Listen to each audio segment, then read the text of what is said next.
सो चुके हैं, जो आज ये बात करते हैं कि कुछ नहीं होगा इस सरकार के सामने हाथ पैर पटकने से, उन्हें बताना पड़ेगा कि जब आपको माउंट एवरेस्ट चढ़ना पड़ता है उसकी शुरुआत एक कदम से होती है।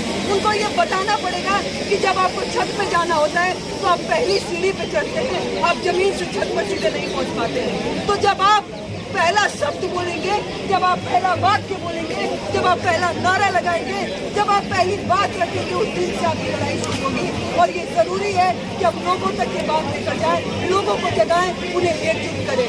तो आइए हमारे साथ जुड़िए, हमारे साथियों से परिचय लीजिए और बिल्कुल ये खुला मंच है, यहाँ सिर्फ चंद लोग अपनी बात नहीं रखेंगे, आप भी आइए अपनी बातें साझा करिए। यहाँ बहुत सारे ऐसे लोग हैं जो हमसे अनुभव में बहुत ज़्यादा बड़े हैं, हमारी उम्र से बहुत ज़्यादा बड़े हैं। वो आए, वो भी अपने अनुभव को साझा करें। उन्होंने अपनी ज़िंदगी में कोई ना कोई संघर्ष जरूर किया होगा।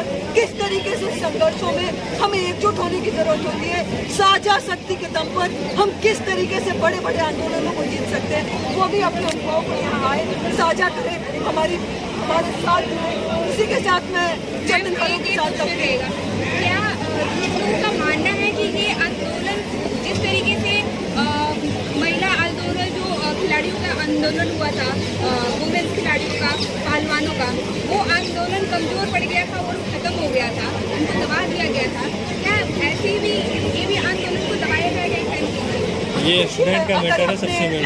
पिछले कुछ सालों में सरकार की जो ट्रेजेक्ट्री है उसको देखा होगा तो आप ये बात बहुत अच्छी तरीके से जानती है कि ये सरकार आंदोलनों को दबाने में माहिर है। ठीक है, चाहे आप छात्रों का आंदोलन देखें, परीक्षाओं में धांधली या पेपर लीक या फी हाइक के भी आंदोलन देखें, वो किस तरीके से आपको अलग अलग टैग लगा देती है।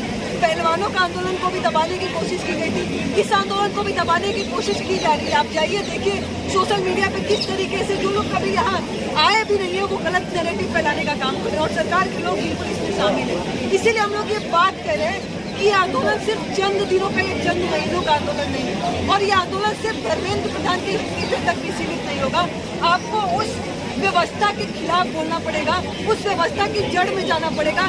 जब ये न्यू एजुकेशन जैसी पॉलिसी लेकर आते हैं जिसमें पहले यूनिवर्सिटी को ग्रांट मिलता था, लेकिन अब यूनिवर्सिटी को क्या मिल रहा है, अब उसको हेफा के जरिए लोन दिया जा रहा है और वो लोन 10% के हिसाब से यूनिवर्सिटी चुकाएगी। यूनिवर्सिटी लोन कहाँ से चुकाती है?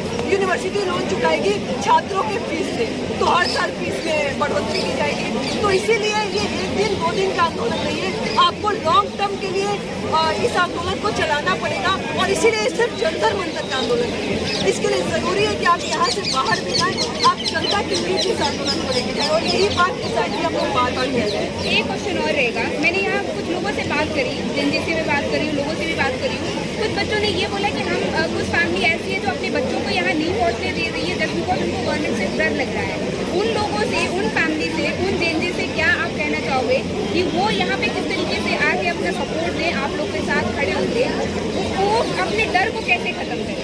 आप बिल्कुल देखिए, ये समझना लाजमी है कि जो लोग डर रहे हैं उनमें उनकी गलती नहीं है। इस सरकार ने उनको पिछले कुछ सालों से जिस तरीके से उनका दमन किया है कि लोग बिल्कुल प्रोटेस्ट करने से, बोलने से कतराते हैं। इस देश में बहुत सारे ऐसे लोग हैं जो इस सरकार के समर्थन में नहीं है, लेकिन उन लोगों की आवाज़ आपको ज़्यादा तेज सुनाई देगी जो लोग इस सरकार का समर्थन करते हैं। क्यों? क्योंकि वो खुलेआम बोल रहे, खुलेआम इस चीज़ के लिए उनको परमिशन दी गई है। लेकिन हम लोग उनसे भी अपील करें कि देखिए साथियों, डर के कुछ हासिल नहीं होगा।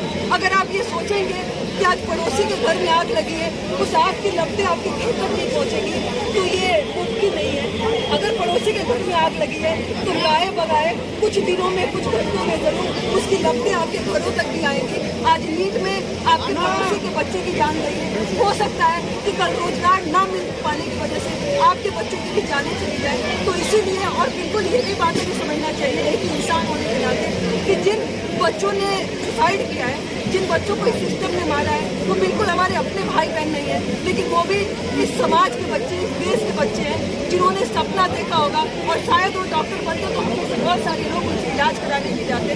तो बिल्कुल मैं उन लोगों से कहूँगी कि डर इसका बिल्कुल इलाज नहीं है, डर इसका बिल्कुल रास्ता नहीं है। हमें डर सिर्फ पार पाना होगा, हमें लड़ना होगा। इस सरकार के खिलाफ जब तक हम लड़ेंगे हम जीत हासिल। एक लास्ट क्वेश्चन रहेगा, सेलिब्रिटी, बहुत सारे सेलिब्रिटी को मैं सोशल मीडिया पे देख रही हूँ, वो ऑनलाइन ही लोगों को, आप लोगों को सपोर्ट कर रहे हैं, कॉकरोच पार्टी को सपोर्ट कर रहे हैं कि हाँ इनको न्याय मिलनी चाहिए तमाम तरीके से।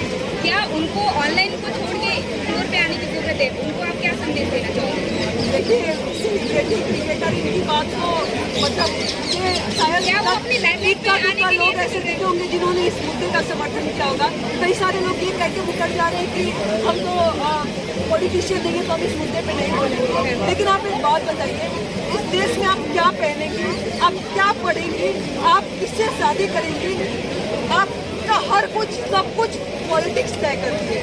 जब आपकी जिंदगी के रोजमर्रा चीजों की हर चीज पॉलिटिक्स तय करती है तो फिर आप ये पॉलिटिकल कैसे हो सकते हैं? तो आपको भी पॉलिटिक्स, जब हर चीज पॉलिटिक्स तय कर रही है तो आपको भी ये तय करना पड़ेगा कि आप किसी के पक्ष में खड़े हैं। न्यूट्रल जैसी कोई चीज होती नहीं है, या तो आप गलत के साथ हैं या आप सही के साथ हैं। जो लोग ये बात कह रहे हैं वो बिल्कुल आज अपनी साख बचाने के लिए कि उन पर कोई ईडी का छापा ना पड़ जाए, उन पर कोई सीबीआई का छापा ना पड़ जाए, इसीलिए वो चुपचाप बैठे हुए हैं। और हमें इनसे इतनी उम्मीद भी नहीं करनी चाहिए, क्योंकि इन्होंने कब बोला है, इन्होंने स्टूडेंट्स के लिए कब बोला है? हर साल हजारों बच्चे मर जाते हैं शिक्षा व्यवस्था के कारण। सरकार का सरकारी आंकड़ा है कि हर रोज हमारे देश में आज़ादी के इतने सालों बाद भी 4,500 बच्चे भूख और कुपोषण से मरते हैं। ये सरकार का संसद में दिया हुआ आंकड़ा है। और हमारे देश में लाखों टन अनाज एफसीआई के गोदामों में सड़ जाता है, उन्हें बंगाल की खाड़ी में बेच दिया जाता है। जानते हैं आप लोग क्यों?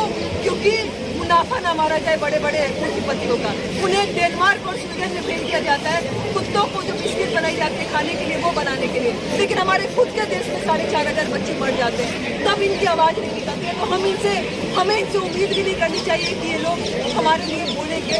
हमें इस जनता, जो एक व्यापक आबादी है, जो एक मेहनत का सवाल है, हमें उनसे उम्मीद है कि वो लोग, जो लोग अपने खून और पसीने की कमाई से अपनी जिंदगी जी रहे हैं, वो लोग हमारे साथ खड़े होंगे और हमारे मुद्दे के लिए बोलेंगे।